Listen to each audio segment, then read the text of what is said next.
درود پاک پڑھنے کے بے شمار فضائل و برکات ہیں۔ کعبے کے بدر الدجا، طیبہ کے شمس الضحیٰ صلی اللہ تعالی علیہ وسلم کا فرمان عالی شان ہے، جس کا مضمون ہے کہ جو کوئی شخص مصیبتوں اور پریشانیوں میں گھرا ہوا ہو، اسے چاہیے کہ مجھ پر کثرت سے درود پڑھے، کہ مجھ پر درود پاک پڑھنا پریشانیوں اور مصیبتوں کو لے جاتا ہے۔ آپ میں سے اگر کوئی بیمار ہے، پریشان ہے، ٹینشن میں ہے، کسی کاروباری مشکل کا شکار ہے، درود پاک ایک ایسا وظیفہ ہے، اور نبی پاک خود فرما رہے ہیں کہ جو پریشانیوں میں ہے اسے چاہیے مجھ پر درود پڑھے، کہ درود جو ہے وہ پریشانیوں کو لے جاتا ہے۔ اور یہ آزمایا ہوا وظیفہ ہے، مجرب وظیفہ ہے۔ آپ کو کبھی فیل ہونا کہ آپ کے اوپر بوجھ ہے، ٹینشن ہے، آپ درود پڑھتے رہیں، آپ اپنی آنکھوں سے دیکھیں گے کہ ٹینشن دور ہو رہا ہے، پریشانیاں دور ہو رہی ہیں، آپ اپنے آپ کو انشاءاللہ ریلیکس فیل کریں گے۔ تو برائے کرم اپنی زندگی میں درود پاک پڑھنا اپنا معمول بنائیے۔ چلتے پھرتے اٹھتے بیٹھتے جتنا ہو سکے درود پاک پڑھتے رہا کریں۔ ایک بار مل کر محبت کے ساتھ بآواز بلند درود پاک پڑھ لیں۔ صلو علی الحبیب صلی اللہ تعالی علی محمد صلی اللہ علیہ وسلم۔ قرآن مجید فرقان حمید میں جس اللہ کے نبی کا سب سے زیادہ ذکر ہے وہ ہے اللہ کے نبی حضرت موسیٰ علیہ السلام۔ آپ کلیم اللہ ہیں، اللہ کریم سے آپ گفتگو کیا کرتے تھے، اللہ نے یہ شرف آپ کو عطا فرمایا۔ حضرت موسیٰ کلیم اللہ ہیں اور میرے آقا حبیب اللہ ہیں۔ حضرت موسیٰ کلام کیا کرتے تھے، مگر میرے آقا کو رب نے معراج کی رات اپنے پاس بلا کر سر کی آنکھوں سے اپنا دیدار بھی کروا دیا۔ حضرت موسیٰ کی شان بہت عرفہ اور اعلیٰ ہے، کمال کی ہستی ہے، مگر نبی پاک کی جب بات کرتے ہیں تو سبحان اللہ، حضرت موسیٰ علیہ السلام جو ہے انہوں نے التجا پیش کی تھی۔ آپ نے عرض کیا تھا اللہ کی بارگاہ میں کہ مولا میں تجھے دیکھنا چاہتا ہوں۔ ارشاد ربانی ہوا لن ترانی، اے موسیٰ تم مجھے نہیں دیکھ سکو گے، لیکن سبحان اللہ وہاں منع کیا گیا اور نبی پاک کو بلایا جا رہا ہے، جبریل امین کو بھیجا جا رہا ہے، اور جبریل امین پیارے آقا علیہ السلام کی بارگاہ میں حاضر ہو کر آپ کو رب کی بارگاہ میں بلانے آتے ہیں۔ حضرت موسیٰ علیہ السلام نے جب دیدار کی تمنا کی تھی تو کوہ طور پر تجلی نازل کی گئی، اور حضرت موسیٰ علیہ السلام اس تجلی کی تاب نہ لا کر بے ہوش ہو گئے تھے۔ ذرا ان دونوں واقعات کو، ایک طرف کوہ طور کا واقعہ، ایک طرف معراج کے واقعے کو نظر میں رکھ کر اب ذرا اس شعر کو سنیے گا، مزید ایمان تازہ ہوگا۔ شاعر لکھتے ہیں قصہ طور و معراج سمجھے کوئی، What is the difference between طور and معراج؟ قصہ طور و معراج سمجھے کوئی بے ہوش جلووں میں گم ہے کوئی۔ ایک طرف حضرت موسیٰ بے ہوش ہو گئے اور اللہ کے حبیب علیہ السلام اللہ کے جلووں میں گم ہے۔ فرق مطلوب و طالب کا دیکھے کوئی، کس کو دیکھا یہ موسیٰ سے پوچھے کوئی، آنکھ والوں کی ہمت پہ لاکھوں سلام۔ تو سبحان اللہ، اللہ کریم مجھے اور آپ کو نبی پاک سے سچی محبت عطا فرمائے، اور حضرت موسیٰ کی شان کی کیا ہی بات ہے۔ آج ہم انشاءاللہ حضرت موسیٰ علیہ السلام کے بارے میں قرآن مجید فرقان حمید سے کچھ سمجھنے کی کوشش کریں گے، اور ایک بڑی ہی انوکھی پرسنالٹی کے بارے میں جانیں گے۔ شاید بہت سارے ناظرین پہلی بار ان کا نام سنیں گے اور ان کی سیرت کے بارے میں جانیں گے۔ وہ ہے حضرت جزعیل رحمت اللہ تعالی۔ یہ کون تھے؟ یہ اصل میں حضرت موسیٰ علیہ السلام کے ایک امتی ہیں، اور فرعون جو کہ سرکش ایک بادشاہ تھا جس نے خدائی کا دعویٰ کیا، کہ فرعون کے یہ چچا زاد بھائی تھے، اور حضرت موسیٰ علیہ السلام پر کلمہ پڑھ کر وہ ایمان لے آئے۔ لیکن فرعون چونکہ سخت ظالم تھا تو حضرت جزعیل نے اپنا ایمان جو ہے وہ چھپائے رکھا۔ حضرت عبداللہ ابن عباس رضی اللہ تعالیٰ عنہ کی روایت کے مطابق ان کا نام جزعیل تھا۔ ایک بار فرعون نے اپنے وزیروں مشیروں کا ایک اجلاس بلایا اور ان سے مشورہ کیا کہ حضرت موسیٰ علیہ السلام جن کی تبلیغ دن بدن ترقی کر رہی ہے، ان کے پیروکار بڑھ رہے ہیں، حضرت موسیٰ علیہ السلام کو کیسے روکا جائے؟ کوئی طریقہ بتاؤ کہ ان کو روکا جائے۔ اس کی تبلیغ کی راہ میں رکاوٹ کیسی ڈالی جائے. اس ایجنڈے کے تحت جب سب سے پہلے اجلاس ہوا، اس پہ فرعون نے جو رائے دی اس کا ذکر قرآن میں موجود ہے. اس ظالم نے کیا کہا؟ ذرونی اقتل موسیٰ. وہ کہتا ہے مجھے چھوڑ دو کہ میں موسیٰ کو قتل کروں. ایسا ظالم تھا، ایسا سرکش تھا. اس کی جرت دیکھیے کہ اللہ کے نبی کو قتل کرنے کے بارے میں اس نے سازش بنانا شروع کر دی. ذرا سوچئے، یہ تاریخ انسان کا ایک ایسا بدنما پہلو ہے کہ بعض اوقات انسان اسی کا برا چاہتا ہے جو اس کا بھلا چاہ رہا ہوتا ہے. اپنے محسنین کو ہی جناب لوگ نقصان پہنچانے کی کوشش کر رہے ہوتے ہیں. تاریخ اٹھا کر دیکھ لیجئے، جب بھی کسی نے حق کی آواز بلند کی، لوگوں کو جنت کی طرف بلایا، نیکی کے راستے کی طرف بلانے کی کوشش کی، لوگ اسی مبلغ کے دشمن ہو گئے. حضرت نوح علیہ السلام کی سیرت پڑھیں، 950 سال تک آپ اللہ کی طرف بلاتے رہے، جنت کا رستہ بتاتے رہے، اللہ کا قرب حاصل کرنے کا طریقہ بتاتے رہے، ترقی کی راہیں دکھاتے رہے، مگر ان ظالموں نے ایک نہ سنی. 950 سال کی تبلیغ کے بعد فقط 80 لوگ آپ پر ایمان. حضرت نوح علیہ السلام کی جو سیرت ہے نا پیارے اسلامی بھائی، یہ ہم سب کے لیے بہت بڑا سبق ہے. آفٹر 950 ایئرز 80 لوگ ایمان لائے. اگر آپ حضرت نوح علیہ السلام کی سیرت پڑھیں تو سیکھنے کو کیا ملتا ہے؟ کچھ لوگ کہتے ہیں نا یار بھلائی کا زمانہ نہیں ہے، میں نیکی کا کام نہیں کرتا، کوئی ساتھ دیتا ہی نہیں ہے. نہیں جناب، ہمارا کام نیکی کی دعوت دینا ہے، ہمارا کام اللہ کی طرف بلانا ہے. کوئی آئے نہ آئے اس میں ہمارا کوئی جس کو کہے کردار نہیں. ہمیں نیکی کی دعوت پہنچانے کا ثواب مل جائے گا. اور شیطان تو چاہتا ہی یہی ہے. حضرت نوح علیہ السلام نے ہمت نہیں آ رہی، 950 سال تک اللہ کی طرف بلاتے رہے. آج کوئی ہمارا بھائی نیکی کی طرف ایک قدم بڑھاتا ہے، کبھی ذہن بنتا ہے یار مسجد بناؤں، کبھی ذہن بنتا ہے کسی کو جناب نیکی کی طرف بلاؤں، اور سامنے والا حوصلہ توڑ دے یا کسی طرح ڈسکریج کر دے تو بندہ کہتا ہے یار میں نے کوئی نیکی کا کام نہیں کرنا، کوئی ساتھ تو دیتا نہیں، کوئی جواب تو دیتا نہیں، الٹا دل توڑ دیتے ہیں، مجھے کیا پڑی ہے نیکی کرنے کی.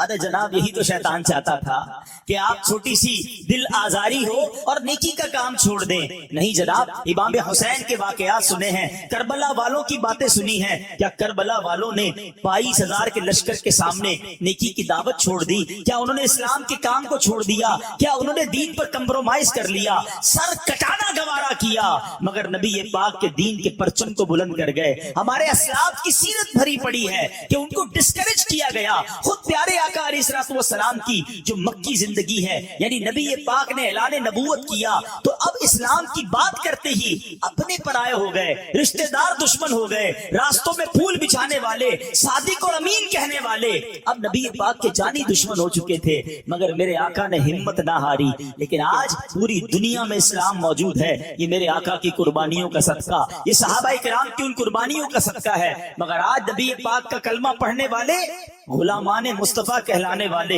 بعض اوقات چھوٹی چھوٹی باتوں پر دل توڑ دیتے ہیں. نہیں جناب، ہم نے نہیں کرنی نیکی کام. ہم نے دعوت اسلامی والے بھی مجھے سن رہے ہیں، مدنی قافلے میں جاتے ہیں، کوئی دل توڑ دے، بیان کرنے گئے کسی نے ساتھ نہیں دیا، ہم کہتے نہیں بھائی اب نہیں جائیں گے. ایسا نہ کیا کرو. شیطان چاہتا یہی تھا کہ تم کسی طرح نیکی کے راستے سے ہٹ جاؤ. تو ہے پیارے اسلامی بھائیوں، یہ ہسٹری رہی ہے. اگر آپ انبیاء کی ہسٹری پڑھیں، آپ صحابہ کی ہسٹری پڑھیں، اولیاء کرام کی ہسٹری پڑھیں، ان کو ریڈ کارپٹ ویلکم نہیں ملا، ان کو بھی بڑی مشکلیں اٹھانی پڑی. حضرت خواجہ غریب نواز کو کون نہیں جانتا، مگر جب خواجہ غریب نواز ہندوستان آئے تھے ویلکم نہیں ہوا تھا، پورا ہندوستانی خلاف ہو گیا تھا، پانی بند کرنے کی دھمکی تھی، بیٹھنے نہیں دیتے تھے، مگر خواجہ نے بات جاری رکھی، ہمت نہ چھوڑی. اللہ نے کیسی برکت ڈال دی کہ 90 لاکھ غیر مسلمان ہو گئے. وقت آتا ہے، ٹائم لگتا ہے، اور اس کے بعد اللہ وہ ترقی دیتا ہے، وہ راہیں کھول دیتا ہے کہ پھر غیب سے مدد آتی ہے. تو نیکی کے کام میں ہمارا کام ڈٹے رہنا ہے، اللہ کریم پھر غیب سے مدد فرماتا ہے. تو بہرحال اب ہوا کیا کہ حضرت موسیٰ علیہ السلام کو اب قتل کرنے کی سازش وہ کر رہے تھے. لیکن اب حضرت موسیٰ سے وہ مقابلہ تو نہیں کر پاتا تھا فرعون. کئی بار ان کو زیر کرنے کی کوشش کی مگر حضرت موسیٰ علیہ السلام کے پاس زبردست دلائل ہوتے تھے, وہ معجزات دکھاتے تھے. تو فرعونی کہتے یہ تو جادو ہے. ایک بار تو فرعون نے کیا کیا, بہت سارے جادوگروں کو جمع کیا کہ یہ لگتا ہے جادو کرتے ہیں, تم ان کا مقابلہ کرو. جادوگر آئے, بڑے بڑے انہوں نے اپنے جس کو کہتے ہیں نا شعبدے دکھائے, اپنی رسیاں پھینکی, وہ ساری رسیاں سانپ بن گئی. پورا مصر جمع تھا کہ مصر کے بڑے کمال کے جادوگر جن کے نام ہے دنیا میں, اب وہ اپنے جادو دکھائیں گے. اب جب وہ رسیاں سانپ بنی اور سانپ ادھر ادھر جانے لگے, ہر طرف خوف پھیل گیا. اللہ اکبر. حضرت موسیٰ علیہ السلام نے جب اپنا عصا مبارک زمین پر ڈالا وہ بڑا اژدہا بن گیا اور وہ ان تمام سانپوں کو نگل گیا. اور اس معجزے کو دیکھ کر سارے جادوگر سجدے میں گر گئے, سب نے کلمہ پڑھا اور حضرت موسیٰ کے غلام بن گئے. جادوگر تو مان گئے مگر فرعون اور اس کے ساتھیوں کے دل پر مہر ایسی تھی کہ وہ اس کو بھی جادو ہی سمجھتے رہے اور حضرت موسیٰ پر ایمان نہ لائے, مقابلہ نہیں کر پاتا تھا. آخرکار پلان کیا کہ کسی طرح شہید کر دیا جائے. حضرت موسیٰ علیہ السلام کہ بچپن کا واقعہ ہے. فرعون نے خواب دیکھا تھا اور وہ خواب یہ تھا کہ بیت المقدس کی طرف سے ایک آگ آئی ہے اور اس نے مصر کو گھیر لیا ہے اور سارے قبطیوں کو جلا دیا. قبطی یہ فرعونی تھے اور بنی اسرائیل کے لوگوں کو کوئی نقصان نہیں ہوا. تو جو اس کے کاہن تھے انہوں نے کہا کہ ہمارا علم بتاتا ہے کہ بنی اسرائیل میں ایک بچہ پیدا ہوگا جو تیری بادشاہی کو زوال لے آئے, تجھے تباہ و برباد کر دے. اب جب فرعون نے یہ تعبیر سنی تو حکم جاری کر دیا کہ بنی اسرائیل میں جو لڑکا پیدا ہو اس کو قتل کر دیا. اس ظالم نے کاہنوں کی بات کو مان کر ہزاروں بچوں کو قتل کروا دیا. یعنی جو بچہ پیدا ہوتا اسے مار دیا جاتا. تھوڑے دنوں کے بعد اب اس قوم کے اندر ایک وبا پھیلی اور اس قوم کے بوڑھے لوگ بھی مرنے لگے. اب اس کے وزیروں نے کہا ادھر سے بوڑھے مر رہے ہیں, ادھر سے تم بچے قتل کروا رہے ہو, تھوڑے عرصے بعد تو ہماری تعداد ہی ختم ہو جائے گی. ہماری آگے جا کے خدمت کون کرے گا, ہمارے کام کو آج کون چلائے گا, جوان تو بنیں گے ہی نہیں. جب بچے ہی مار دو گے تو کیسے یہ نسل آگے چلے گی. تو اب اس نے کہا کہ ایسا کرو, 1 سال بچے جو پیدا ہوں ان کو مار دو, اگلے سال جو بچے پیدا ہوں ان کو چھوڑ دو. عجیب و غریب اس کے فیصلے. تو 1 سال جس سال بچوں کو نہیں قتل کرنا تھا اس سال حضرت ہارون علیہ السلام پیدا ہوا تو وہ بچ گئے, معاملات سے نکل گئے. اب جس سال بچوں کو قتل کرنا تھا اس سال حضرت موسیٰ پیدا ہوا. اب وہ تو اس کے کارندے ڈھونڈتے تھے کہ کدھر بچہ ملے اسے قتل کر دیں. حضرت موسیٰ علیہ السلام کی جو والدہ تھی انہوں نے کیا کیا کہ حضرت موسیٰ علیہ السلام کی پیدائش کو بہت چھپایا کہ کسی طرح پتہ نہ چلے.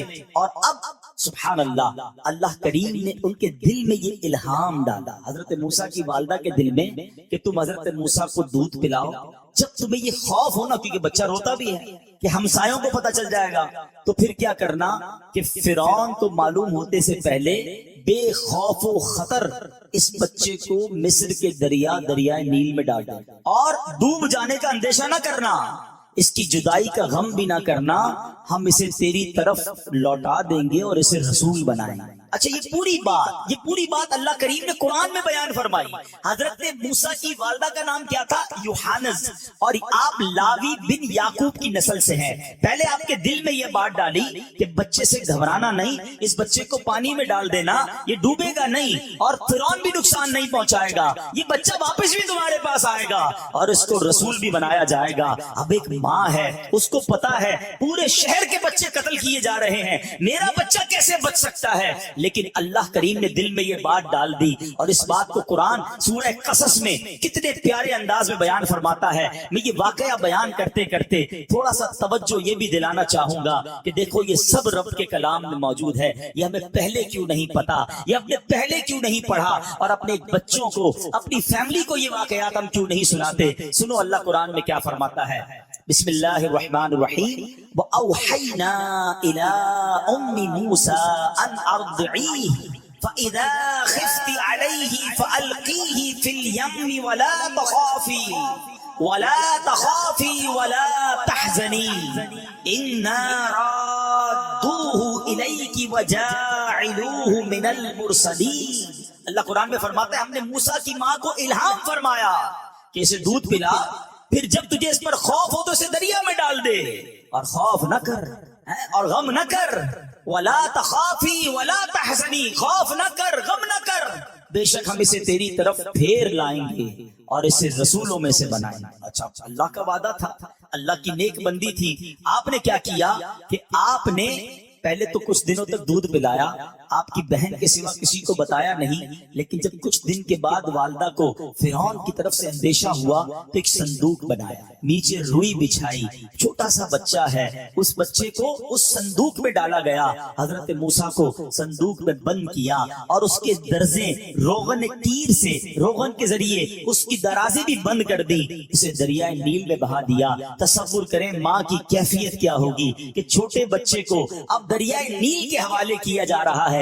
یہاں ایک بات سیکھنے کو مل رہی ہے، اللہ والیوں کو اللہ پر بھروسہ کیسا تھا، یقین کیسا تھا، انہیں یقین تھا کہ رب کا وعدہ ہے میرے بچے کو آنچ نہیں آنی۔ مسئلہ یہ ہے ہم اچھے خاصے گھر میں بیٹھے ہوں، ہم اپنے شاندار گھر میں، پکے گھر میں بیٹھے ہوں، ہمیں پھر بھی ٹینشن رہتی ہے کل کیا ہوگا، پرسوں کیا ہوگا، بچوں کا کیا ہوگا، کاروبار کا کیا ہوگا۔ کئی لوگ ملتے ڈپریشن کے مریض ہو گئے، بڑی ٹینشن میں ہوں۔ بھائی کیوں ٹینشن ہے؟ سوچیں بڑی آتی ہیں، پتہ نہیں میرے بعد بچوں کا کیا ہوگا، اگلے سال کاروبار کا کیا ہوگا۔ اتنا سوچتے کیوں ہو؟ رب پر بھروسہ کدھر گیا، توکل کدھر گیا؟ ارے اللہ پر بھی بھروسہ کرو، جس رب نے پیدا کیا ہے وہی سنبھالے گا، وہی پالے گا، مجھے بھی پال رہا ہے، میرے بچوں کو بھی پالے گا۔ ہم یہ جو بے توکل والی باتیں کرتے ہیں یہ ٹھیک نہیں ہے۔ اب سنو کیا ہوا، اب وہ صندوق کدھر گیا؟ اللہ کی شان دیکھو، کسی اور جگہ بھی جا سکتا تھا، مگر یہ صندوق کیا ہوا؟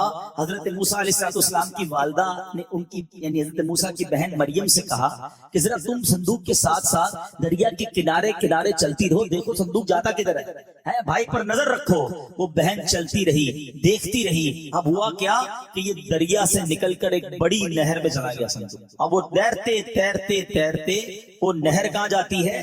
وہ فرعون کے محل کے قریب سے گزر گئی۔ اس نے اتفاق دیکھے کہ فرعون اپنی بیوی آسیہ کے ساتھ نہر کے کنارے بیٹھا ہے۔ نہر میں صندوق دیکھا، غلاموں کو کہا وہ صندوق اٹھا کر لاؤ۔ جس کے کارندوں سے بچانے کے لیے بچے کو پانی میں ڈالا ہے وہ صندوق اسی ظالم کے ہاتھ میں چلا گیا۔ اب جیسے ہی صندوق کھولا گیا، ایک چاند سا چہرے والا، ایک نورانی چہرے والا بچہ اس صندوق میں ہے، مسکرا رہا ہے، کھلکھلا رہا ہے۔ سبحان اللہ، ایسی وجاہت تھی، آثار ایسے اس کی پیشانی پر تھے۔ حضرت آسیہ کے دل میں تو محبت آئی، فرعون کے دل میں بھی اللہ نے تھوڑی دیر کے لیے محبت ڈال دی۔ فرعون کی قوم نے برگلایا کہ یہ وہی بچہ نہ ہو جو تمہیں مارنے والا ہے، تم نے خواب دیکھا تھا۔ فرعون کی بیوی کیا کہتی ہے؟ حضرت آسیہ کہتی ہے یہ بچہ میری اور تیری آنکھوں کی ٹھنڈک بنے گا، اسے قتل نہ کرو، ہو سکتا ہے ہمیں نفع دے، ہم اسے بیٹا بنا لیں۔ فرعون کی بیوی آسیہ بڑی نیک خاتون تھی، انبیاء کی نسل سے تھی، غریبوں اور مسکینوں پر رحم کیا کرتی تھی۔ انہوں نے فرعون سے یہ بھی کہا کہ یہ بچہ تو 1 سال سے بڑا معلوم ہوتا ہے۔ حضرت موسیٰ علیہ السلام کی جو گروتھ تھی نا وہ بڑی زبردست تھی، آپ ابھی 1 سال کے ہوئے نہیں تھے، دکھنے میں آپ 1 سال سے زیادہ کے لگتے تھے۔ تو حضرت آسیہ نے کہا کہ یہ 1 سال سے بڑا معلوم ہوتا ہے، لگتا ہے یہ اس سال پیدا ہوا ہے جس سال تم نے کہا تھا قتل نہیں کرنا ہے۔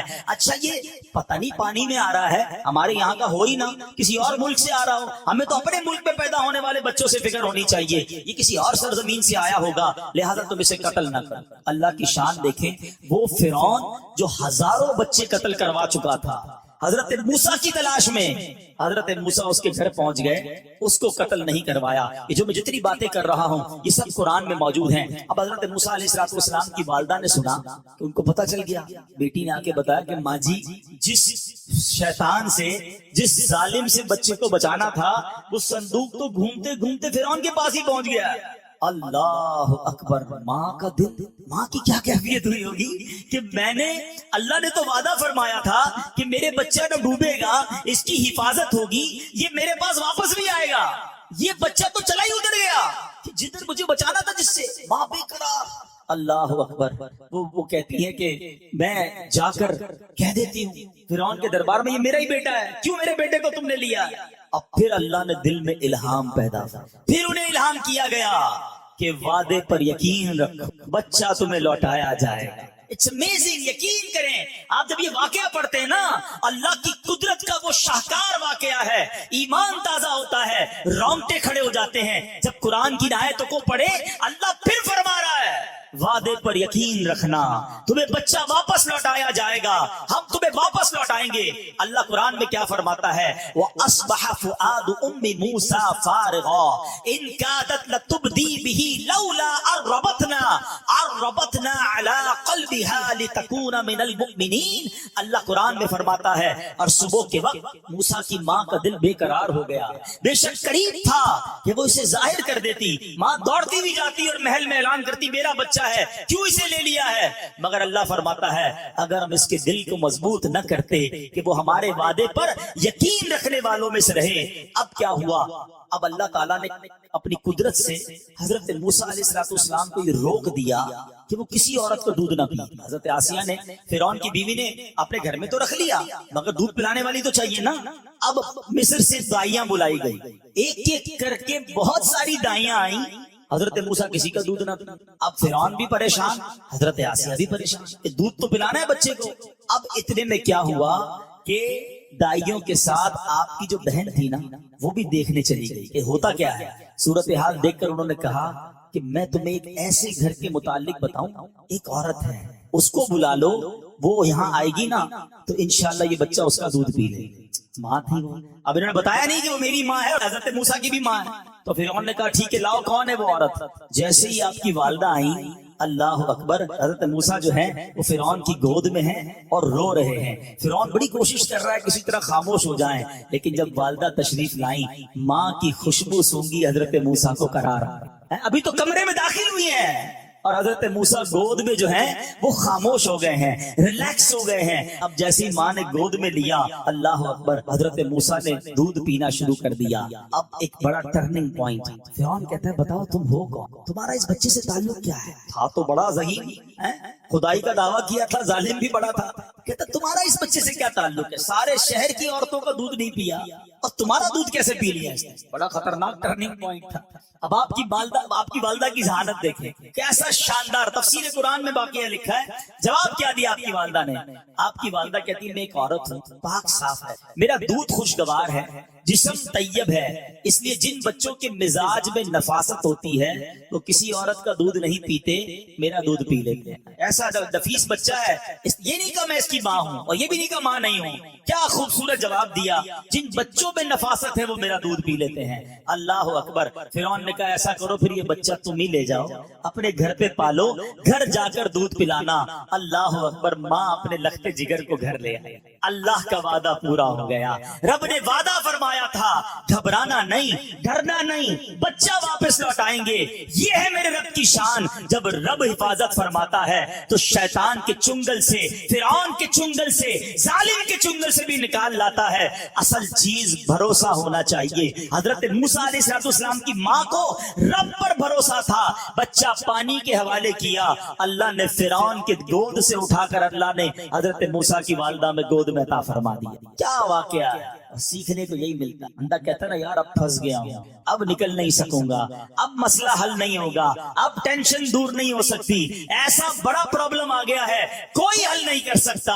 نہیں میرے پیارے اسلامی بھائیوں, مایوسی کی باتیں نہ کیا کرو, ٹینشن میں نہ آیا کرو, اللہ پر بھروسہ رکھو. آج میں آپ کو ایک وظیفہ بھی بتاؤں گا. آج جو میں نے واقعہ شروع کیا ہے حضرت جزعیل کا, اس واقعے کو سننا, اللہ کی قسم اللہ نے قرآن میں ہی ہمیں ایک وظیفہ دے دیا ہے اور وہ کمال کا وظیفہ ہے. اگر میرا کوئی بھائی یا ٹینشن میں بیٹھا ہے, کاروباری پرابلم ہے, فیملی پرابلم ہے, بیماری کا مسئلہ ہے, what ever calamity and problem you have, آج غور سے سنو. ایک تو اس واقعے سے سبق لے لو کہ اللہ چاہے تو کیا کچھ کر سکتا ہے. ان اللہ علی کل شیء قدیر. میرے رب نے اپنی قدرت کا نظارہ دکھایا. ماں سے کیا ہوا جو وعدہ تھا, ماں کو وہ بچہ واپس عطا فرمایا. اب کیا ہوا, حضرت موسیٰ روز ماں کا دودھ پیتے اور ماں حضرت موسیٰ کو دودھ پلانے کے لیے فرعون معاوضہ بھی دیتا تھا.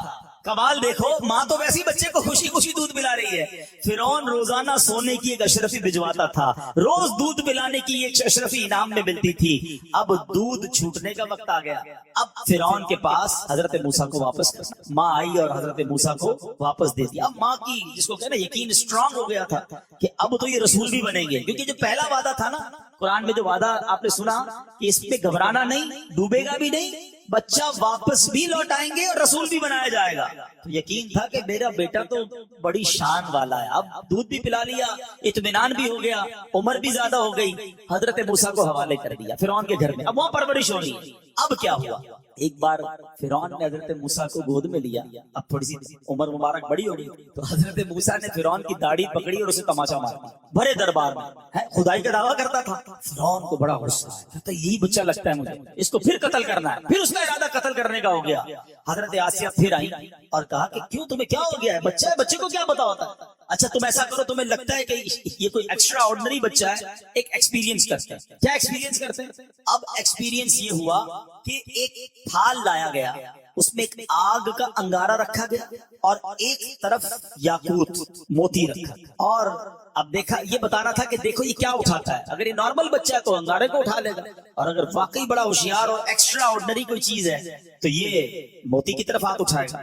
آپ تھے تو اللہ کے نبی، چنے ہوئے بندے تھے، آپ نے ہاتھ موتی کی طرف ہی بڑھایا، مگر فرشتہ آیا اور اس نے آپ کا ہاتھ پکڑ کر انگارے کی طرف ہاتھ کر، اور آپ نے انگارہ اٹھا کر اپنے منہ میں رکھ دیا، جس سے آپ کی زبان مبارک جل گئی. اور اس کی بنا پر حضرت موسیٰ علیہ السلام کی زبان میں لکنت بھی پیدا. کہنے کا مقصد یہ ہے کہ یہ ظالم جانتا تھا کہ میں نے کتنی بار کوشش کی ان کو زیر کرنے کی، یہ زیر نہیں ہوتے، اللہ انہیں بچا لیتا ہے، پھر بھی یہ ان پر ایمان نہیں. اور حضرت جزئیل جو فرعون کے کزن تھے وہ دیکھ رہے تھے، آخر کار ان کو رہا نہیں گیا، ایمان چھپایا ہوا تھا. مگر جب اب قتل کی سازش ہونے لگی تو وہ کھڑے ہو گئے اور انہوں نے حضرت موسیٰ علیہ السلام کے بارے میں اب بڑے دربار میں تقریر کی. اب وہ تقریر کیا تھی؟ حضرت موسیٰ کی حمایت میں فرعون کا کزن، اس کو ان کو پتا تھا کہ مجھے چھوڑیں گے نہیں، مگر ان کو بھی یقین تھا، حق بات کرنی تھی. انہوں نے کہا کہ فرعون کو اور اس کے درباریوں کو اللہ کے عذاب سے ڈرایا. حضرت نوح کی، حضرت ہود کی، حضرت صالح علیہ السلام کی قوم کے حالات کے بارے میں بتایا. انہیں حضرت یوسف علیہ السلام کا دور نبوت یاد دلایا. انہوں نے کہا دیکھو یہی مصر ہے جہاں حضرت یوسف کا دور حکومت بھی رہا. یہ وہی بات کر رہے ہیں جو حضرت یوسف کیا کرتے تھے. حضرت موسیٰ اللہ کے نبی ہیں. اے فرعون اور فرعون کی قوم، تم سارے کلمہ پڑھ لو، ایمان قبول کر لو، اللہ پاک کے عذاب سے پناہ مانگو، جنت کے راستے پر چلو. حضرت جزئیل نے لمبی تقریر کی. اللہ کریم نے پارہ 24 سورہ مومن میں اس کا ذکر فرمایا. حضرت جزئیل نے جو تقریر کی وہ ساری بات بیان فرمائی، مگر ان ظالموں کو پھر بھی عقل نہ. انہوں جواب میں کیا کہا سنو. وہ کہتے ہیں، وہ بھی قرآن میں موجود ہے، فَسَتَذْكُرُونَ مَا أَقُولُ لَكُمْ، تو جلد ہی تم وہ یاد کرو گے جو میں تم سے کہہ رہا ہوں. یعنی وہ کہنے لگے اے فرعون کے ساتھیوں میری بات مان لو. اگر نہیں مانو گے نا تو جب اللہ کا عذاب آئے گا نا، عذاب تمہیں لپیٹ میں لے لے گا، تب تمہیں میری باتیں یاد آئیں. اس پر فرعون اور اس کے وزیروں اور مشیروں نے حضرت جزئیل کو دھمکی دی کہ تم نے ہمارے دین کی مخالفت کی ہے، ہم تمہارے ساتھ بھی بڑے برا پیش آئیں گے، تمہاری نہیں چھوڑیں گے. اب حضرت جزئیل نے جو جملہ کہا، اب ذرا سنیے گا. میرا جو آج بیان کا مین موضوع ہے نا، جو میں آج آپ کو ایک قرآنی وظیفہ دینا چاہتا ہوں، ٹینشن سے ریلیکسیشن کا وظیفہ دینا چاہتا ہوں. حضرت جزئیل نے جو جملہ کہا، کمال دیکھو، آپ کی زبان سے یہ جملہ ادا ہوا. حالانکہ آپ فرعون کے قوم کے تھے، مگر اللہ کریم نے اس جملے کو قرآن پاک میں شامل فرما لیا. اب وہ کہا کیا انہوں نے کہا وَأُفَوِّضُ أَمْرِي إِلَى اللَّهِ إِنَّ اللَّهَ بَصِيرٌ بِالْعِبَادِ. دھمکی دی نا، نہیں چھوڑیں گے، تمہارا بیڑا غرق کر دیں گے، تمہارا نام مٹا دیں گے.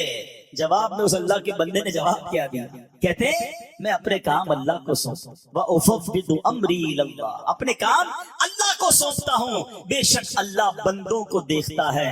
حضرت جزئیل نے ایسا ہی کیا، اللہ کو اپنے کام سپرد کر دیے. اللہ کریم نے آپ کی حفاظت کیسے فرمائی کہ فرعون کسی دربار سے تو چلے گئے، پہاڑ پر جا کر اللہ کی عبادت میں مصروف ہو گئے.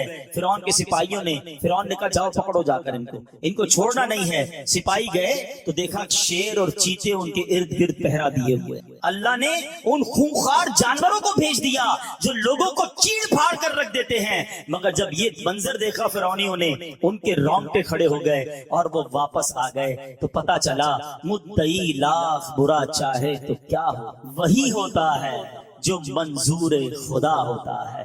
اے میرے پیارے اسلامی بھائیوں، خدا کی قسم اس آیت کو جو ہے نا اب یاد کرو اور اس کا لطف لو، اس کی فیلنگ محسوس کرو۔ جب آپ پریشان ہو نا، جب آپ کو لگے نا کہ سب ختم ہو گیا، اب میں پھنس گیا ہوں، بعض اوقات فیلنگ آتی ہے ایسی کہ یار ایسی مصیبت آ گئی ہے کہ اس سے کیسے نکلوں گا، ڈاکٹر نے منع کر دیا، بیماری ایسی ہو گئی ہے، گھر میں جھگڑا ایسا ہو گیا کہ اب طلاق تک نوبت پہنچ گئی ہے، ارے جناب قرضہ اتنا بڑا چڑھ گیا کہ نکلوں گا کیسے، معاملہ دشمن اتنے ہو گئے کہ بچوں گا کیسے۔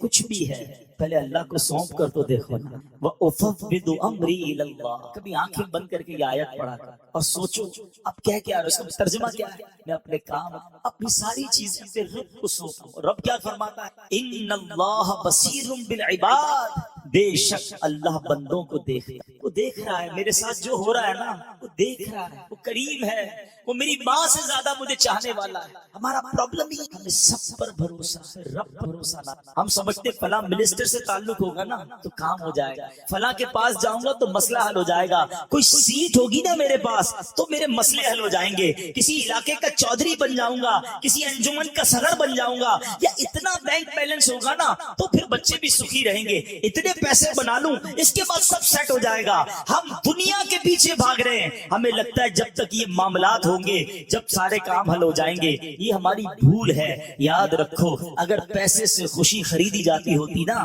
تو کوئی امیر وہ پریشان نہ ہوتا، کوئی مالدار ٹینشن میں نہ ہوتا۔ ارے یہ پیسہ خوشی نہیں دیتا، رب چاہے تو خوشی ملتی ہے، رب چاہے تو سکون ملتا ہے، اللہ چاہے تو صحت ملتی ہے۔ لوگ کہتے یار پیسہ ہو بڑی بڑی بیماری کا علاج ہو جاتا ہے، نہیں جناب آپ کی بھول ہے۔ آپ دنیا کا بیسٹ ہاسپٹل لے لیں، دنیا کا بیسٹ ڈاکٹر لے لیں، کروڑوں روپے خرچ کر لیں، لیکن اگر آپ کے نصیب میں شفا نہیں تو شفا نہیں ملے گی۔ یہ بات بڑی اچھی طریقے سے ہمیں کرونا وائرس نے سکھا دی۔ لاکھوں کروڑوں لوگ دنیا سے کرونا وائرس میں جس طرح مبتلا ہوئے اور ہم نے اپنے سامنے جنازے اٹھتے دیکھے، اربوں پتی لوگ تھے، مجھے کالز آئیں، ارے بھائی ہاسپٹل بتا دو، پیسے جتنے خرچ ہوں گے ہم کر لیں گے، ہمارے والد کو بچا لو۔ لیکن جب وقت آ گیا تو کوئی کسی کو نہ بچا سکا۔ ہمیں پتہ چلتا ہے شفا اللہ کے ہاتھ میں ہے، پیسوں سے شفا نہیں ملتی۔ اور خدا کی قسم میرا رب چاہے نا غریب آدمی ہو، بیمار ہو جائے، ڈاکٹر منع کر دیں، اللہ چاہے تو صبح اٹھے تو بغیر بیماری کے کھڑا ہو جاتا ہے۔ شفا دینے والی ذات رب کی ذات ہے۔ آپ کو لگ رہا ہے بہت بڑا مسئلہ، بہت بڑی ٹینشن ہے، بہت بڑا مسئلہ ہے، سچی بات یہ تمہارے لیے پہاڑ ہے، میرے رب کے لیے کچھ نہیں ہے، میرے مالک کے لیے کچھ نہیں ہے۔ اس نے کن کہنا ہے فیکون ہو جانا ہے۔ ارے مجھے اور آپ کو لگتا ہے میں نہیں نکل سکتا، میرے رب نے اشارہ فرمانا ہے، رب نے رحمت کی نگاہ فرمانی ہے اور مسئلے حل ہو جانے ہیں۔ پکارو تو صحیح اسے دل سے، عرض تو کرو اس کی بارگاہ میں، وَأُفَوِّضُ أَمْرِي إِلَى اللَّهِ، اے اللہ میں اپنے سارے کام تجھے سونپتا ہوں، میں تھک گیا، میں ہار مانتا ہوں، میں کچھ بھی نہیں ہوں مالک، میں نے بڑی کوشش کر لی، میں نے بڑے راستے نکال لیے، میری اوقات کچھ نہیں، سب تیرے ہاتھ میں ہے۔ اے کریم اب تو چاہے گا تو میری مشکل حل ہونی ہے۔ کبھی اکیلے میں آنکھیں بند کر کے اللہ کی رحمت کا تصور جما کر کبھی اپنے مالک کی بارگاہ میں عرض کرنا، وَأُفَوِّضُ أَمْرِي إِلَى اللَّهِ، اے اللہ میں اپنے سارے کام تجھے سونپتا ہوں، ان اللہ بصیر بالعباد، اے اللہ تو دیکھ رہا ہے تیرا بندہ کس حال میں ہے، تیرا بندہ کس تکلیف میں ہے، تیرا بندہ کس بے قراری میں ہے۔ مجھے ایک بات کا جواب دیجئے، کبھی زندگی میں ایسا ہوا ہوگا کہ آپ جب چھوٹے ہوں گے، پریشان ہوں گے، رات کو نیند نہیں آتی ہوگی، آپ پریشان ہو کر اپنی ماں کے پاس گئے ہوں گے، ماں سو رہی تھی، ماں کو کہا ماں میں پریشان ہوں، میرے ساتھ یہ ٹینشن ہے، مجھے نیند نہیں آ رہی۔ آنکھوں میں آنسو لے کر جب ہم ماں کے پاس گئے، سچ بتاؤ ماں نے کیا کیا؟ کروٹ بدل کر ماں سو گئی کہ بیٹا تیرا کام تو جان؟ نہیں، ماں بھی اٹھ گئی، ماں نے سینے لگایا، ساری رات دعائیں دیتی رہی، جو بن پڑا ماں نے کیا۔ مجھے بتاؤ جب میری ماں نے مجھے بے قرار دیکھا تو تنہا نہ چھوڑا، تو جو ماں سے زیادہ چاہنے والا مالک ہے، جب کبھی میں تہجد میں اٹھ کر بستر چھوڑ کر اپنی جا نماز بچھا کر 2 رکعت پڑھ کر ہاتھ اٹھاؤں گا اور میری آنکھوں میں آنسو ہوں گے اور رب سے کہوں گا مولا پھنس گیا ہوں، مولا پریشان ہوں، اللہ بیماری نے گھیر لیا ہے، اللہ گناہ نہیں چھوٹ رہے ہیں، مالک میرے ساتھ کاروبار کا مسئلہ ہے، میرے گھر میں لڑائی جھگڑے ہو گئے ہیں، اے اللہ اولاد نہیں ہے، اولاد تو ہے مگر مالک اولاد پریشان کر رہی ہے، میرا بچہ ہے مگر بیمار ہے، اے اللہ بچہ ہے مگر قرآن یاد نہیں ہو رہا ہے، ارے کہو نا مالک سے، مجھے بتاؤ کون ہے حل المشکلات، کون ہے مصیبتوں کو ٹالنے والا، کون ہے دینے والا؟ یہی مسئلہ ہے، اپنی فائلیں لے کر ہم دنیا والوں کے دروازوں پر تو پہنچ جاتے ہیں، ہاتھ اٹھا کر اللہ کی بارگاہ میں نہیں عرض کرتے۔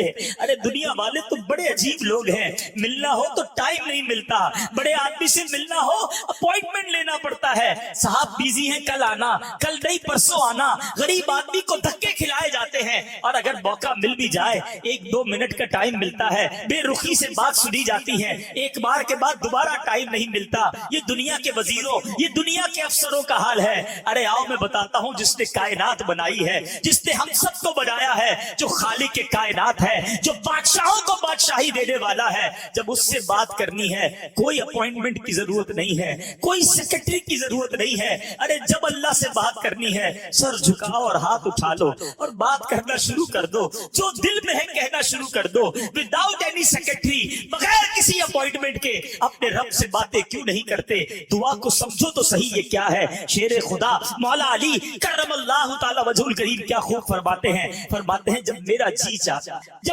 چاہتا ہے اللہ مجھ سے بات کرے تو میں قرآن پڑھنے لگ جاتا۔ قرآن کس کا کلام؟ بتاؤ نا، کلام اللہ ہے، پڑھو نا قرآن۔ اللہ تم سے خطاب فرما رہا ہے، اللہ تم سے کلام کرتا ہے۔ کہتے جب میرا جی چاہتا ہے اللہ مجھ سے بات کرے میں قرآن پڑھنے لگ جاتا ہوں، جب میرا جی چاہتا ہے میں اللہ سے بات کروں میں دعا کرنے لگ جاتا ہوں۔ کیوں نہیں کرتے اللہ کی بارگاہ میں باتیں؟ ہے ادھر نماز پڑھنے کا ٹائم نہیں ہے، نماز پڑھ لی تو دعا کرنے کا ٹائم نہیں ہے۔ ارے کب ایسا ہوا کہ میں ہوں اور اللہ کی ذات ہو، اکیلے میں رب سے باتیں کر رہا ہوں، دل کھول کے اللہ کو اپنے غم سنا رہا ہوں، اپنی مصیبتیں بتا رہا ہوں؟ کبھی ایسا کر کے دیکھنا، اور جب ایسی کیفیت بن جائے نا تو یہ آیت پڑھنا، اے اللہ تو نے اس فرعون کی قوم کے بندے پر بھی رحم کیا تھا، سب پر عذاب نازل ہوا تھا، حضرت جزئیل کو اس عذاب سے تو نے بچایا تھا، فرعونیوں کی اس لشکر سے بھی تو نے ان کی حفاظت کی تھی جنہوں نے یہ کہا تھا وَأُفَوِّضُ أَمْرِي إِلَى اللَّهِ، میں اپنے کام اللہ کے سپرد کرتا ہوں، سارے کام اللہ کو سونپتا ہوں۔ إِنَّ اللَّهَ بَصِيرٌ بِالْعِبَادِ، پھر دیکھو آپ کے دل کو ڈھارس مل جائے گی، آپ کو قرار آ جائے گا۔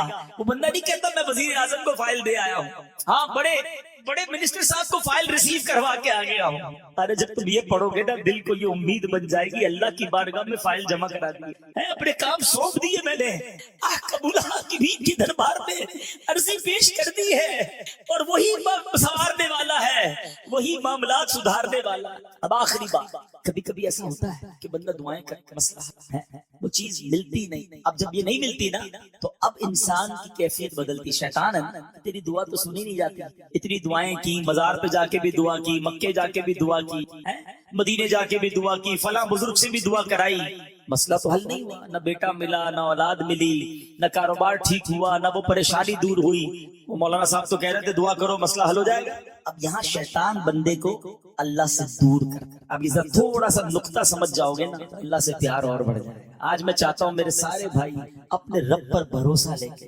اللہ سے محبت لے جائیں، سب سے زیادہ پیار اپنے مالک سے کرو۔ وہ ہمارا مالک ہے، ہمارا خالق ہے۔ میں تو بے لباس پیدا ہوا تھا، اس نے لباس دیا، بولنے نہیں آتا تھا، گونگا نہیں بنایا، اس نے زبان بھی دی، اندھا بھی نہیں بنایا، آنکھیں بھی دی، بہرا بھی نہیں بنایا، کان بھی دیے، عزت بھی دی، شہرت بھی دی، دولت بھی دی، کروڑوں سے اچھا بنایا، مگر میں اسی سے بدگمان رہوں، میں اسی کے بارے میں ڈبل مائنڈڈ رہوں، اللہ سے ہی محبت نہ کروں، پھر تف ہے میری زندگی پر۔ کاش مجھے سب سے زیادہ اپنے مالک سے محبت، اپنے مالک پر بھروسہ آ جائے۔ یہ شیطان تمہیں اپنے رب سے دور کرتا ہے۔ اب جب کبھی ایسا خیال آئے نا میں تو نماز بھی پڑھتا، میں تو دعائیں بھی کرتا ہوں، مسئلہ حل کیوں نہیں ہوتا؟ اب سنو، میں آپ کو ایک دنیاوی ایگزامپل کے ذریعے سمجھا۔ ایک والد ہو، آپ بھی والد ہوں گے، بڑے بھائی بھی بیٹھے ہوں، اور جب آپ کا چھوٹا بیٹا یا بھائی آپ کے سامنے بیمار ہو جائے، بخار ہو، گلا خراب ہو، اور وہ رونے لگے کہ مجھے آئس کریم کھانی، مجھے جوس پینا ہے، ٹھنڈا جوس پینا، کیا کریں گے؟ کھلائیں گے آئس کریم؟ ذرا جواب دیجیے، جوس پلائیں گے؟ وہ رو رہا ہے آپ کے ساتھ، بہت رو رہا ہے، اچھا بالکل آپ کے برابر میں آپ نے دوست بیٹھا ہے, وہ کہے یار کیسے ظالم باپ ہو یار, بچہ رو رہا ہے کیوں نہیں دے رہا ہے آئس کریم, رو رہا ہے دے دو اس کو شربت پلا دو. آپ کیا جواب دیں گے؟ میں باپ ہوں, مجھے پتا ہے کب اس کو کیا دیں, ابھی دوں گا نا تو بیمار ہو جائے گا, گلا اور خراب ہو جائے گا, اس کو اور پرابلم, رونے دو اس کو, اس کا رونا ٹھیک ہے, اگر اس کو کھلا دیا تو یہ اور بیمار ہوگا. اب ذرا دل پر ہاتھ رکھ کے میرا جملہ سننا, تم باپ ہو اور تمہیں پتا ہے بچے کو کب کیا دینا. میرے مالک کو نہیں پتا مجھے کب کیا دینا ہے, میں رو رہا ہوں وہ نہیں دے رہا, میں پکار رہا ہوں وہ نہیں دے رہا, تو کرو نا بھروسہ کہ میرے لیے یہی بہتر ہے, اس لیے تو نہیں دے رہا. کسی کے لیے مال بہتر ہے, کسی کے لیے غربت بہتر ہے, کسی کے لیے اولاد بہتر ہے, کسی کے لیے اولاد نہ ہونا بہتر ہے. کیا پتا تمہارے مقدر میں معذور اولاد لکھی ہو, ساری زندگی روتے رہتے. کیا پتا تمہارے مقدر میں ایسی اولاد لکھی ہو جو مار کے تمہیں گھر سے نکال دیتی. اللہ نے اولاد نہیں دی, یہی تمہارے لیے بہتر ہے. تم پیسے کے لیے رو رہے ہو, کیا پتا پیسہ آتا ایمان چلا جاتا. اللہ نے مال نہیں دیا, یہی بہتر ہے. جب تم والد ہو کر بہتر فیصلہ کرتے ہو, ماں ہو کر بچوں کے لیے بہتر فیصلہ کرتی ہے, تو میرا خالق میرے بارے میں جو فیصلہ فرماتا ہے وہی بہتر. بھروسہ کرنا شروع کر دو. ایک بار میں جب بھی اس طرح کا بیان کرتا ہوں مجھے ایک واقعہ یاد آ جاتا ہے, آخری واقعہ سنا. ایک بار افریقہ گیا, تنزانیہ, تو مجھے بعض اوقات عام لوگوں سے بھی بڑی باتیں سیکھنے کو ملی. بزنس مین نے ایک بات سکھا دی مجھے, بیٹھ گئی دل میں, دماغ میں بیٹھ گئی. انہوں نے ایک بہت بڑا سٹی بنایا نا, ہاؤسنگ اسکیم, جس طرح آپ کی ابھی سوسائٹیاں بنی. مجھے کہا عبدالحبیب بھائی ہمارے ملک آئے, میں آپ کو لے جاتا ہوں, آپ ذرا دعا کرواتا. چلے, ان کی دل جوئی ہو جائے. مجھے گاڑی میں بٹھا کے لے گئے. ان کی سوسائٹی جانے کے لیے ایک پل کراس کرنا تھا, اس پل پہ کچھ کام ہو رہا تھا. وہ پل کراس کیے بغیر ہم اس سوسائٹی میں جا نہیں سکتے تھے, کام ہو رہا تھا. انہوں نے بڑی کوشش کی, بڑا سورسفل آدمی تھا, بڑے اس کے فون وون بھی کیے گئے راستہ کھل جائے, راستہ نہیں کھلا. اگلے دن میری فلائٹ تھی تو واپس آئے, نہیں جا سکتے. تو میں تھوڑا سا ان کو سمپیتی کر رہا تھا. میں نے ان کی دل جوئی کے لیے کہا کوئی بات نہیں, انشاءاللہ پھر کبھی زندگی میں آؤں گا تو چلوں گا, تو آپ دل چھوٹا نہ کریں. کہتا حبیب بھائی میری ایک عادت ہے, میرا کوئی کام ہو جائے نا, میں ایک بار اللہ کا شکر ادا کرتا ہوں, اور جب کام نہ ہو تو میں 2 بار اللہ کا شکر ادا کرتا ہوں. چونک یار یہ کیا کہا, ذرا دوبارہ کہیے. اس نے دوبارہ ریپیٹ کی بات. میں نے کہا اس کا کیا مطلب ہے؟ کہتے ہیں کام ہو گیا تو اللہ نے کیا, نہیں ہوا تو بھی اللہ نے کیا, وہی بہتر تھا میرے لیے. کیا توکل ہے آپ کا, مجھے اتنا مزہ آئی یہ بات. اب مجھے ایک بات بتاؤ, اگر یہ بلیف بن جائے, یہ یقین آپ کو اور مجھے مل جائے کہ میرا کام ہو گیا تب بھی اللہ کا شکر, اور نہیں ہوا جب بھی اللہ کا شکر, تو ٹینشن کہاں سے آئے گی پھر؟ ہمارا تو پرابلم ہی یہی ہے یار, اتنا اچھا سودا آیا تھا نکل گیا یار, بڑا افسوس ہے یار, آئٹم نکل گئی. کپڑا بڑا سستا مل رہا تھا, کاش پہلے لے لیتا. ڈالر تھوڑے دنوں پہلے لے لیتا, ڈالر بڑھ گیا یار. گھر کے پاس پلاٹ مل رہا تھا, بس تھوڑے پیسوں کی وجہ سے سودا نکل گیا, آج ڈبل قیمت ہو گئی. یہی سوچ سوچ کے ٹینشن ہے. اور اگر یقین یہ ہو کہ وہی بہتر تھا, نہیں ہوا یہی میرے لیے اچھا تھا, یہ سودا نہ ہونا ہی اچھا تھا, یہ پلاٹ نہ ملنا ہی اچھا تھا, ادھر رشتہ نہ ہونا ہی اچھا تھا, ہم کیوں جو نہیں ہوتا اس میں ٹینشن میں ہے؟ ارے اللہ نے جو دیا ہے اس پر خوشیاں مناؤ, اللہ کا شکر ادا کرتے رہا. اللہ کرے کہ آج یہ یقین ہو جائے کہ جو ہو رہا ہے وہی بہتر ہے میرے لیے, اللہ جو دے رہا ہے وہی میرے لیے بہتر ہے. آج اللہ سے عرض کرو, اللہ ہم تیرے فیصلے پر راضی ہیں, تیرے تمام فیصلوں پر راضی ہیں.